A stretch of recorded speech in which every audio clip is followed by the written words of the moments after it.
नमस्कार. आपण पाहत आहात ग्रेट इंडिया यूट्यूब चॅनेल. आजची मुख्य बातमी हवामान अंदाज. महाराष्ट्रात अवकाळी पावसाचा भयंकर प्रकोप होण्याची शक्यता व्यक्त करण्यात येत आहे. जिल्ह्यासह कारंजा तालुक्यातील वातावरणात अचानक बदल झाला असून अवकाळी पावसाचा इशारा देण्यात आला आहे. वाशिम, अरबी समुद्रात निर्माण झालेल्या कमी दाबाच्या पट्ट्यामुळे तसेच बंगालच्या उपसागरातील वातावरणातील बदलांमुळे राज्यातील हवामानात मोठी उलथापालथ होत आहे. त्यामुळे नागरिकांना दिवसा कडक उन्हाळा आणि रात्री वादळी पावसाचा अनुभव येण्याची शक्यता आहे. या काळात वादळी वारे, विजांचा कडकडाट आणि ढगांचा गडगडाट मोठ्या प्रमाणावर होऊ शकतो. सध्या हवामानात झपाट्याने बदल होत असून त्याचे परिणाम पर्यावरण, पशुपक्षी, वनस्पती तसेच मानवी आरोग्यावरही दिसून येण्याची शक्यता आहे.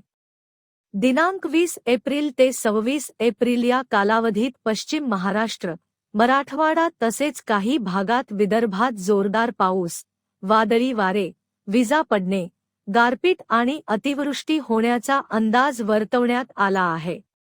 काही ठिकाणी नद्यांना पूरस्थितीही निर्माण होऊ शकते. दररोज दुपारनंतर, विशेषतः सायंकाळी 4 वाजल्यानंतर, वातावरणात अचानक बदल होऊन वादळ, विजा आणि जोरदार पावसाची शक्यता आहे. या परिस्थितीमुळे वीजपुरवठा खंडित होणे, इंटरनेट सेवा बाधित होणे, झाडे उन्मळून पडणे यांसारख्या घटना घडू शकतात. तसेच हीच परिस्थिती मे महिन्यातही कायम राहण्याची शक्यता वर्तवण्यात येत आहे. नागरिकांसाठी महत्त्वाचे आवाहन. ग्रामीण भागातील ग्रामस्थ, शेतकरी, आठवडी बाजारातील व्यापारी आणि सर्व नागरिकांनी सतर्क राहावे. शेतातील काढणीला आलेली पिके तात्काळ काढून घ्यावीत. दुपारनंतर शेतात थांबणे टाळावे.